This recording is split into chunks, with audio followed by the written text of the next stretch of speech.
আসসালামু আলাইকুম, সবাইকে পবিত্র ঈদুল আজহার শুভেচ্ছা জানিয়ে আমন্ত্রণ লাইভ সংবাদ। আপনাদের সাথে আছি আমি হাফিজ খন্দকার। আর শুরুতেই জানিয়ে দেব সংবাদ শিরোনাম।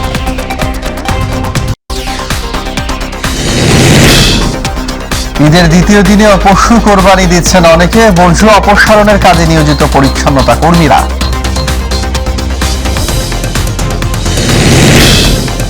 সাভার বিসিক শিল্পনগরীর ট্যানারিগুলোতে আসছে পশুর চামড়া, সংরক্ষণ করা হচ্ছে লবণ দিয়ে। 1,10,00,000 কাঁচা চামড়া সংগ্রহের প্রত্যাশা। প্রিয়জনের সঙ্গে ঈদ উদযাপন করতে ঈদের দ্বিতীয় দিনেও ঢাকা ছাড়ছেন অনেকে। সড়ক ফাঁকা থাকলেও বিনোদন কেন্দ্রগুলোতে ভিড় করছেন নগরবাসী। পাহাড়ি ঢলের কারণে বাড়ছে সুনামগঞ্জের সব নদ নদী ও হাওরের পানি, ডুবে গেছে নিম্নাঞ্চলের সড়ক, দুর্ভোগে 7 লক্ষাধিক মানুষ।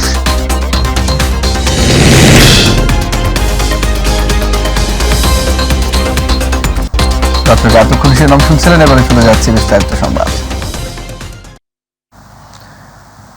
ঈদের দ্বিতীয় দিনেও পশু কোরবানি দিচ্ছেন অনেকে। মূলত সোমবার যারা কষাই পাননি তারাই আজ কোরবানি দিচ্ছেন। এবছর 2 সিটি কর্পোরেশন কোরবানির পশুর বর্জ্য পৃথকভাবে অপসারণে কাজ করছে। কোরবানির বর্জ্য অপসারণে তাদের 560টি যান যন্ত্রপাতি নিয়োজিত রয়েছে। অপরদিকে ঢাকা উত্তর সিটির বিভিন্ন এলাকায় 520টি ভারী যান যন্ত্রপাতি নিয়োজিত থাকছে। এছাড়া পশুর বর্জ্য অপসারণের জন্য রাজধানী ঢাকার উত্তর ও দক্ষিণ সিটি কর্পোরেশনের প্রায় 19,500 পরিচ্ছন্ন কর্মী নিয়োজিত রয়েছেন।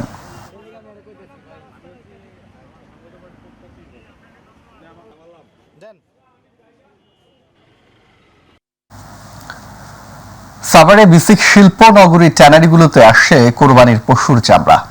ঈদের দিন বিকেল থেকে হেমায়েতপুরের হরিণধরা এলাকায় বিসিক শিল্পনগরীর বিভিন্ন ট্যানারিতে রাজধানীর আশপাশ থেকে কোরবানির পশুর চামড়া আসা শুরু হয়। ট্যানারি শ্রমিকরা কাঁচা চামড়াগুলো সংগ্রহ করে লবণ দিয়ে রাখছেন। এবারের কোরবানির ঈদে 1,10,00,000 কাঁচা চামড়া সংগ্রহ করা হবে বলে জানিয়েছেন কারখানার মালিকরা। কর্তৃপক্ষ গরু ও মহিষের চামড়া প্রতি পিস 700 থেকে 800 টাকা দরে কিনছেন। এছাড়াও ট্যানারির পাশে বিভিন্ন ভাসমান দোকানের ব্যবসায়ীরা বেশি লাভের আশায় চামড়া কিনে লবণ দিয়ে মজুত করে রাখছেন।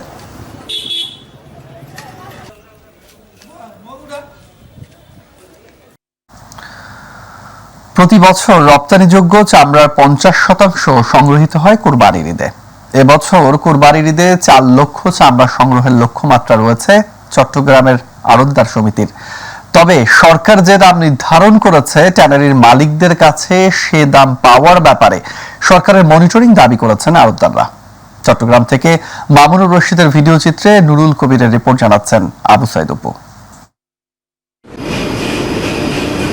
গেল কয়েক বছর ধরে চামড়ার বাজারে মন্দা থাকায় হতাশ হয়ে পড়েছিল মৌসুমী চামড়া ব্যবসায়ীরা। তবে এবছর চামড়ার দাম ভালো থাকায় মুনাফা করতে পারবেন বলে আশা প্রকাশ করছেন তারা। চামড়া আড়তদাররা অভিযোগ করে বলেন, প্রতি বছর চামড়ার দাম বাড়লেও সরকারি নির্ধারিত মূল্যে ট্যানারি মালিকদের কাছ থেকে তারা চামড়ার দাম পান না। আর এছাড়াও বিভিন্ন ট্যানারি মালিকের কাছ থেকে বকেয়া টাকা না পাওয়ায় ক্ষোভ প্রকাশ করেন তারা। আমাদের যে বকেয়া ছিল 2015 সাল হচ্ছে 2018 সাল পর্যন্ত, এই পর্যন্ত এই টাকাগুলো এখনো পাই নাই। এই শিল্প খাতে যে আমাদের একটা ভূমিকা, সেই ভূমিকার জন্য যে আমরা কোনো সাধুবাদ পাচ্ছি না, বা আমরা সরকারি তরফ থেকে কোনো সহযোগিতা বা ব্যাংক থেকে কোনো ঋণ বা ট্যানারি মালিকদের কাছ থেকে আমাদের বকেয়া, এগুলো তো আমরা কেউ পাচ্ছি না। করোনা পরবর্তী সময়ে ইতালি সহ ইউরোপীয় ইউনিয়নের দেশগুলোতে চামড়ার চাহিদা বেড়েছিল, কিন্তু ইউক্রেন রাশিয়া যুদ্ধ পরিস্থিতির কারণে গত বছরের তুলনায় 20% চামড়া রপ্তানি কমে গিয়েছে বলে জানান ট্যানারি মালিকরা। আর এদিকে সংগঠনের নেতারা বলছেন, চট্টগ্রামে একসময় প্রায় 22টি ট্যানারি থাকলেও অব্যবস্থাপনার কারণে বর্তমানে একটি ট্যানারি টিকে আছে। কোভিডের পরে তো মার্কেট খারাপ হয়ে গেছিল, এরপরে আবার এটা রাইজ করছিল লেদার সেক্টরের দিকে কিছুটা, পরে তো এটা আবার কিছুদিন যাওয়ার পরে যখন রাশিয়া ইউক্রেন যুদ্ধ বাঁধলো, এটা আবার সব 20%-এর মতো ডাউন হয়ে গেছে। আর চট্টগ্রাম জেলা প্রশাসক বলছেন, চামড়া সংরক্ষণ ও বিপণন ব্যবস্থা দুর্বলতার কারণে যাতে আর চামড়া নষ্ট না হয় সে ব্যাপারে জেলা প্রশাসন সার্বিক সহযোগিতা করবে। চামড়া শিল্পের জন্য কাজ করার কথা ছিল, ওরা সঠিকভাবে কাজ করে নাই বলে এবং এই শিল্পের গুরুত্বটা বুঝতে পারে নাই বলে আজকে চট্টগ্রামে চামড়া শিল্পের এই দৃশ্য। প্রতি বছর রপ্তানিযোগ্য চামড়ার 50% সংগৃহীত হয় এই কোরবানির ঈদে। যারা চামড়ার ব্যবসায়ী আড়তদার সমিতি রয়েছেন তারা বলেছেন যে এখানে অনেক ক্ষেত্রে তারা পাওনা টাকা পাচ্ছেন না, চামড়া সরবরাহ করা হয়, কিন্তু ঠিক সময় তারা সেই টাকা পেয়ে থাকেন না। এই বিষয়গুলো আমরা নোট নিয়েছি, এগুলো আমরা বাণিজ্য মন্ত্রণালয় এবং শিল্প মন্ত্রণালয়কে অবগত করব। আবু সাদ অপু, মাই টিভি। প্রিয়জনের সঙ্গে ঈদ উদযাপন করতে ঈদের দ্বিতীয় দিনেও ঢাকা ছাড়ছেন অনেকেই। সকাল থেকে রাজধানীর বাস টার্মিনাল ও কমলাপুর রেল স্টেশনে যাত্রীদের উপস্থিতি ছিল দেখার মতো। বিভিন্ন কারণে যারা ঈদের আগে গ্রামের বাড়িতে যেতে পারেননি, তারা প্রিয়জনদের সঙ্গে ঈদের আনন্দ ভাগাভাগি করতে দ্বিতীয় দিন রাজধানী ছাড়ছেন। এছাড়া অনেকে ভোগান্তি এড়াতে ঈদের পরদিন গ্রামের বাড়িতে যাচ্ছেন। তবে ঢাকামুখী মানুষের সংখ্যা অনেকটাই কম।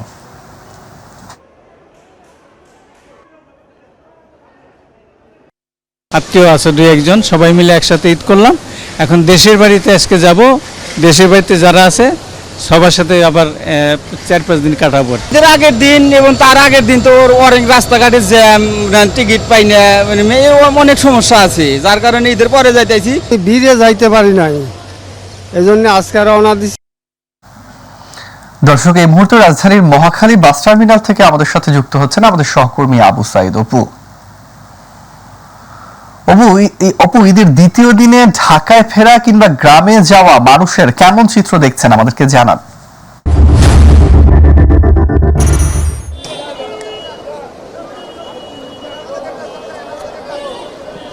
হাফিজ, আপনাকে ধন্যবাদ। আসলে আপনার মাধ্যমে আমি একটু দর্শকদেরকে জানাতে চাই যে গাবতলীতেও কিন্তু আমরা সকালে দেখেছি ঘরমুখ মানুষের উপচে পড়া ভিড়, কারণ ঈদের দিনে অনেক ধরনের যানজট থাকার কারণে কিন্তু মানুষ যাতে স্বস্তিতে পরিবার পরিজনের সাথে ঈদ আনন্দ উপভোগ করতে পারে এবং যারা আসলে পরিবারের লোকজন আসেন তাদের সাথে ঈদের যে আনন্দ ঘন মুহূর্তটুকু কাটাতে পারে, সেই জন্য কিন্তু আজকে ঈদের দ্বিতীয় দিনের মতো কিন্তু এই নগরী ছাড়ছে রাজধানীবাসী। এবং একই চিত্র আমরা দেখেছি মহাখালী বাস টার্মিনালে। আপনারা দেখতে পাচ্ছেন যে অসংখ্য দক্ষিণ অঞ্চলগামী যে যাত্রী রয়েছেন তারা কিন্তু বিভিন্ন বাসে চেপে তাদের পরিবারের সান্নিধ্য পাওয়ার আশায় তারা কিন্তু এখান থেকে ছুটে যাচ্ছেন এবং প্রত্যেকটি বাস কাউন্টারের সামনে এবং প্রতিটি বাসের সামনে কিন্তু আসলে ঘরমুখ মানুষের একটা উপচে পড়া ভিড়। আমরা 2-1 সাথে কথা বলার চেষ্টা করেছি, তারা আমাদেরকে জানিয়েছেন যে আসলে ঈদের দিন অনেকটা ঝক্কি ঝামেলা থাকে বা ঈদের আগের দিন একটু ঝক্কি ঝামেলা থাকে, অনেকটা ভোগান্তির মধ্যে পড়তে হয়, যার কারণে আসলে ঈদের দ্বিতীয় দিনটাকে তারা প্রতিবারের মতো এবারও বেছে নিয়েছে, যাতে করে কোনো প্রকার ভোগান্তি ছাড়াই যেন পরিবার পরিজনের কাছে যারা যেতে পারে। আপনারা দেখতেই পাচ্ছেন বেশ কয়েকটি বাস কিন্তু ইতিমধ্যেই এই মহাখালী বাস টার্মিনাল থেকে ছেড়ে তার নিজ গন্তব্যস্থানে ছুটে যাওয়ার জন্য প্রস্তুতি নিচ্ছে। পাশাপাশি আরেকটি বিষয় না বললে নয়, এখানকার যাত্রীদের প্রত্যাশা একটাই যে আসলে যেভাবে তারা নিরাপদে আসলে বাড়িতে যাচ্ছেন সেভাবে যেন নিরাপদে তারা ফিরতে পারেন এই কর্মব্যস্ততা নগরী রাজধানীতে। তবে বাড়তি ভাড়ানোর অভিযোগ যেটি আসলে বরাবরই করা হচ্ছিল সেটি কিন্তু আসলে অব্যাহত রয়েছে এবং এখানকার যারা সংশ্লিষ্ট পরিবহন যারা সংশ্লিষ্ট রয়েছেন তারা বলছেন যে আসলে গাড়ির সংখ্যা কমার কারণে কিন্তু অনেক সময় বাড়তি ভাড়া কিছুটা নেওয়া হচ্ছে, যদিও আসলে সরকারের একটি নির্ধারিত ভাড়া আসলে দেয়া আছে। অর্থাৎ সবকিছু মিলে বলতে গেলে যেভাবে নিরাপদে আসলে এই কর্মব্যস্ততা নগরী ছেড়ে গ্রামের পথে বা আপন নিরে ফিরছে মানুষজন, সেই স্বস্তিতে যেন আবার ফিরতে পারেন এই কর্মস্থলের নগরী রাজধানীতে, এমনটাই প্রত্যাশা কিন্তু ব্যক্ত করেছেন গাবতলী, সায়দাবাদ এবং মহাখালী বাস টার্মিনালের যেসব ঘরমুখ মানুষ সেই সব যাত্রীরা। তো হাফিজ, এটাই ছিল আমার কাছে মহাখালী বাস টার্মিনাল থেকে সর্বশেষ খবর। হাফিজ। অপু, আপনাকে ধন্যবাদ। দর্শক, মহাখালী বাস টার্মিনাল থেকে ঈদের দ্বিতীয় দিনে ঢাকা ছাড়াও ঢাকা ফেরার সর্বশেষ খবর জানাচ্ছিলেন আমাদের সহকর্মী আবু সাইদ অপু। চলে যাচ্ছে অন্যান্য প্রসঙ্গে। পাহাড়ি ঢলের কারণে বাড়ছে সুনামগঞ্জের সব নদ নদী ও হাওরের পানি। ডুবে গেছে নিম্নাঞ্চলের সড়ক, বসত বাড়িতেও পানি ওঠার উপক্রম হচ্ছে। যোগাযোগ বিচ্ছিন্ন হওয়ায় দুর্ভোগে পড়েছে 7 লক্ষাধিক মানুষ। ফলে ঈদের আনন্দ নেই সুনামগঞ্জের বাসিন্দাদের। জেলার সুরমা, জাদুকাটা সহ 26টি নদ নদীতে ভারত থেকে নেমে আসা পানিতে বৃদ্ধি পেয়েছে পানি। জেলার ছাতক, দোয়ারা বাজার উপজেলার ঢলের পানিতে পানিবন্দী হয়ে আছে 3 লাখ মানুষ। এছাড়াও টানা ভারী বর্ষণে জেলার তাহিরপুর, বিশ্বম্ভরপুর, জগন্নাথপুর, ধর্মপাশা উপজেলায় পানি বৃদ্ধি পাচ্ছে।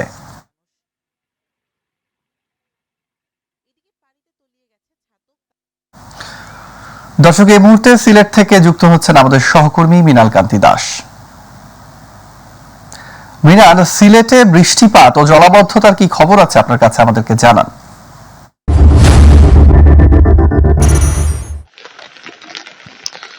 ধন্যবাদ হাফিজ আপনাকে। সিলেটের বন্যার পরিস্থিতি যত সময় যাচ্ছে ততই কিন্তু অবনতি হচ্ছে। আমরা অবস্থান করছি সিলেট নগরীর তালতলা এলাকাতে। আমি যদি আপনাদেরকে তালতলার পরিস্থিতিটা দেখানোর চেষ্টা করি এবং আপনার মাধ্যমে যদি মাই টিভির দর্শকদের জানাতে চাই যে টানা বৃষ্টি এবং উজানের ডলে সিলেটের চলমান দ্বিতীয় দফা বন্যা পরিস্থিতির অবনতি হয়েছে। হু করছে বাড়ছে নদীর পানি। গতকাল ঈদের দিন দুটি নদীর পানি দুইটি পয়েন্টে বিপদসীমার উপরে থাকলেও আজ মঙ্গলবার সকালে 4টি নদীর পানি 6টি পয়েন্টে বিপদসীমার উপর দিয়ে প্রবাহিত হচ্ছে। সিলেটে 20 দিনের মাথায় দ্বিতীয় দফা বন্যায় আক্রান্ত হয়েছে সিলেটবাসী। আজ মঙ্গলবার ভোররাত থেকেই ফের শুরু হয় সিলেটে বৃষ্টিপাত, পরে আজ সকাল থেকেই আবারও বাড়তে শুরু করে সিলেট মহানগরের পানি। গতকাল থেকে আজকের পরিস্থিতি আরো ভয়াবহ। ডুবছে নতুন নতুন সড়ক ও বাসাবাড়ি। মহানগরের সব নিচু এলাকা পানিতে নিমজ্জিত, বিশেষ করে শাহজালাল উপশহরে প্রায় পুরোটাই কিন্তু পানির নিচে। অনেকের বাসায় নিচতলায় গলা পর্যন্ত পানি।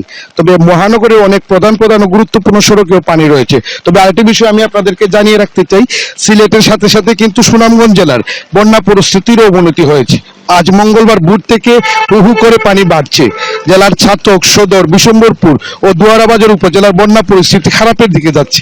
ছাতক সিলেট সড়ক, সুনামগঞ্জ তাহিরপুর সড়ক, সুনামগঞ্জ দুয়ারাবাজার সড়ক প্লাবিত হয়ে সরাসরি যান চলাচল বন্ধ রয়েছে এবং সুরমা নদীর পানি তীর উপচে জেলা শহরের বিভিন্ন এলাকায় দ্রুত প্লাবিত হওয়ায় কিন্তু মানুষ চরম আতঙ্কে রয়েছেন। তবে আরেকটি বিষয় আমি আপনাদেরকে জানিয়ে রাখতে চাই, বন্যা পরিস্থিতি নিয়ন্ত্রণে কিন্তু প্রথম থেকেই সিলেটের জেলা প্রশাসন এবং সিলেট সিটি কর্পোরেশন ব্যাপক প্রস্তুতি গ্রহণ করেছে এবং সুনামগঞ্জ জেলা প্রশাসকের সাথেও কথা বলেছি।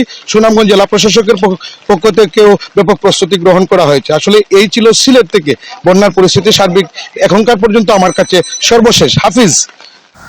মিনাল, আপনাকে ধন্যবাদ। দর্শক, সিলেট থেকে বৃষ্টিপাত ও জলাবদ্ধতার সর্বশেষ খবর জানাচ্ছিলেন আমাদের প্রতিনিধি মিনাল কান্তি দাস। চলে যাচ্ছি পরের সংবাদে। এবারের ঈদ আনন্দের বার্তা নিয়ে আসেনি ভোলার জেলে পল্লীগুলোতে। বাজার থেকে কেনা মাংসে ঈদ উদযাপন করছেন সমুদ্র উপকূলের জেলে পল্লীর বাসিন্দারা। কারো কারো ভাগ্যে জোটেনি তাও। নদীতে মাছের সংকট থাকায় বেকার জীবন কাটছে জেলেদের।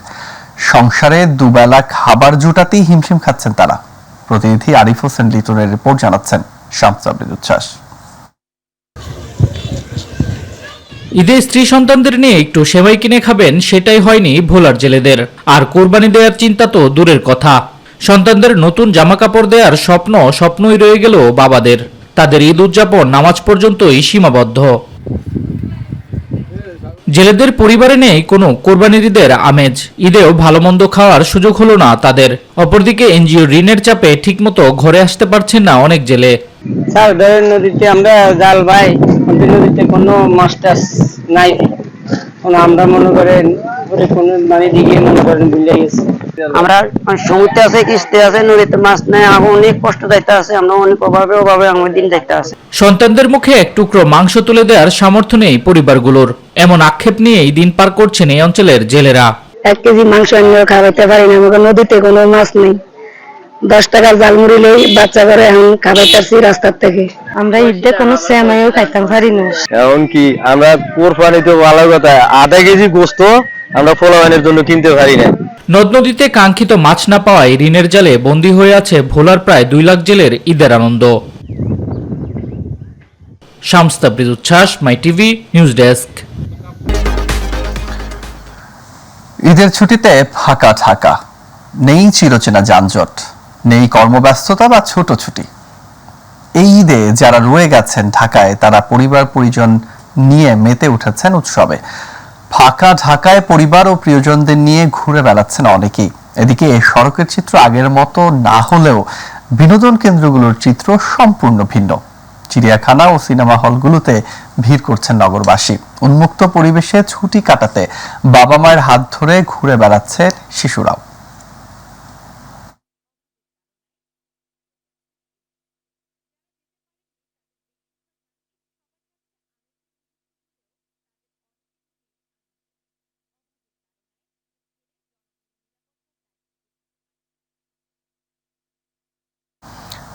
দর্শক, এই মুহূর্তে মিরপুর চিড়িয়াখানা থেকে যুক্ত হচ্ছেন আমাদের সহকর্মী আমেনা হীরা।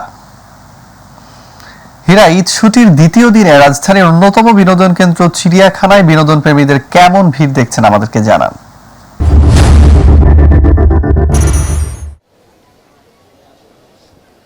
হাফিজ, আপনাকে অসংখ্য ধন্যবাদ। আপনি জানেন যে আজকে কোরবানি ঈদের দ্বিতীয় দিন এবং এই দ্বিতীয় দিনে কিন্তু গতকাল যেহেতু কোরবানি করার একটি ঝামেলা ছিল, তাই পরিবার পরিজন নিয়ে কিন্তু ঈদের ছুটিতে তেমন একটা ঘুরতে বেরোতে পারেনি।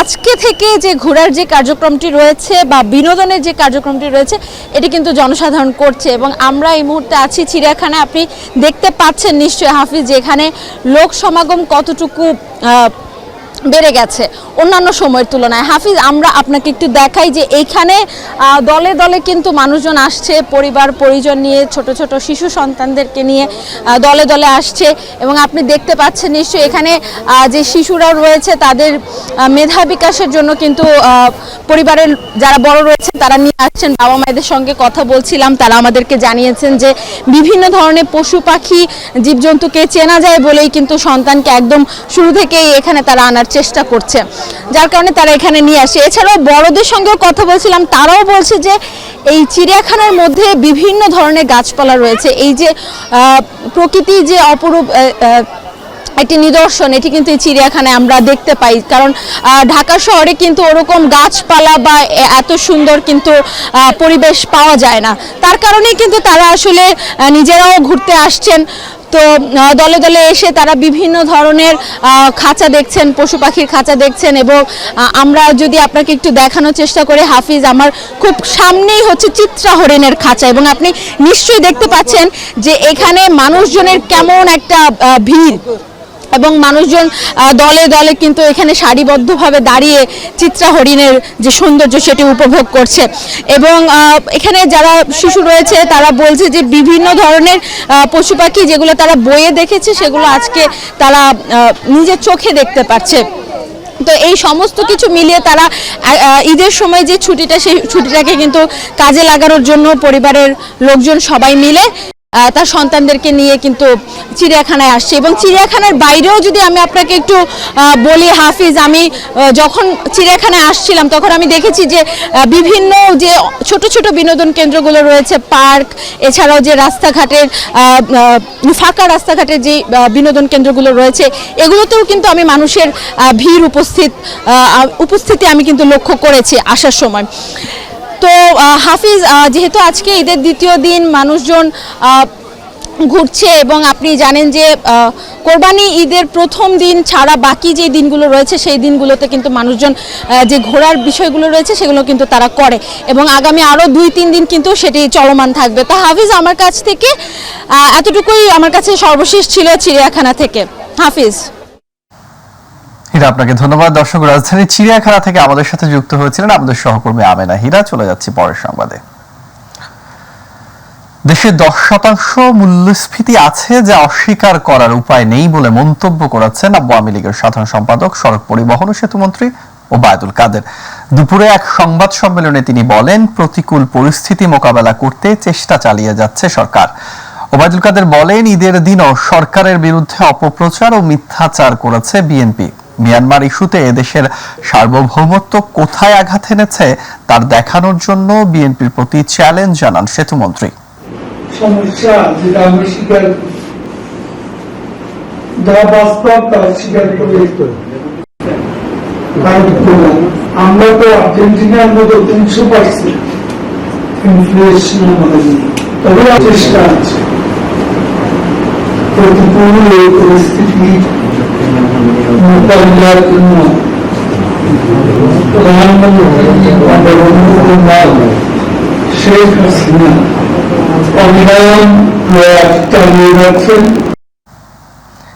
এদিকে মানুষের দৃষ্টি ভিন্ন খাতে নিতে সরকার অপপ্রচার চালাচ্ছে বলে অভিযোগ করেছেন বিএনপির সিনিয়র যুগ্ম মহাসচিব রুহুল কবির রিজভী।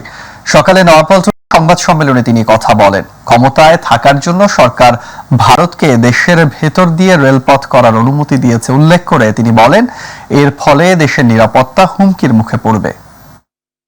যারা বাংলাদেশের জনগণের বিরুদ্ধে গণহিংসার মনোভাব পোষণ করে তাদের কাছে বাংলাদেশের সার্বভৌমত্বের চাবি তুলে দেওয়া হবে এই স্থাপনার মাধ্যমে।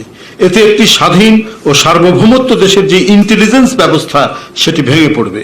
দেশের জনগণের ইচ্ছার বিরুদ্ধে বাংলাদেশের নতজানু সরকার যদি এই রেল লাইন নেটওয়ার্ক বাস্তবায়ন করে তাতে স্বাধীন বাংলাদেশের অস্তিত্বকে ক্রমাগতভাবে মিলিয়ে দেওয়া হবে। দর্শক, সংবাদের একেবারেই শেষ প্রান্তে আমরা যাবার আগে শিরোনামগুলো জানিয়ে দিচ্ছি আরো একবার। ঈদের দ্বিতীয় দিনেও পশু কোরবানি দিচ্ছেন অনেকে, বর্জ্য অপসারণ কাজে নিয়োজিত পরিচ্ছন্নতা কর্মীরা।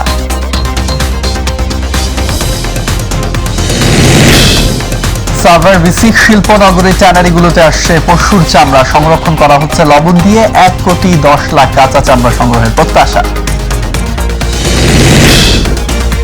প্রিয়জনের সঙ্গে ঈদ উদযাপন করতে ঈদের দ্বিতীয় দিনেও ঢাকা ছাড়ছেন অনেকে, সড়ক ফাঁকা থাকলেও বিনোদন কেন্দ্রগুলোতে ভিড় করছেন নগরবাসী। পাহাড়ি ঢলের কারণে বাড়ছে সুনামগঞ্জের সব নদ নদী ও হাওরের পানি, ডুবে গেছে নিম্নাঞ্চলের সড়ক, দুর্ভোগে 7 লক্ষাধিক মানুষ।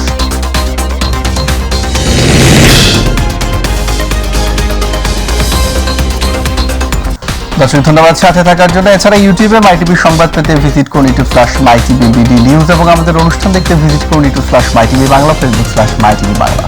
পরবর্তী সংবাদ দেখার আমন্ত্রণ জানিয়ে বিদায় নিচ্ছি। আল্লাহ হাফেজ।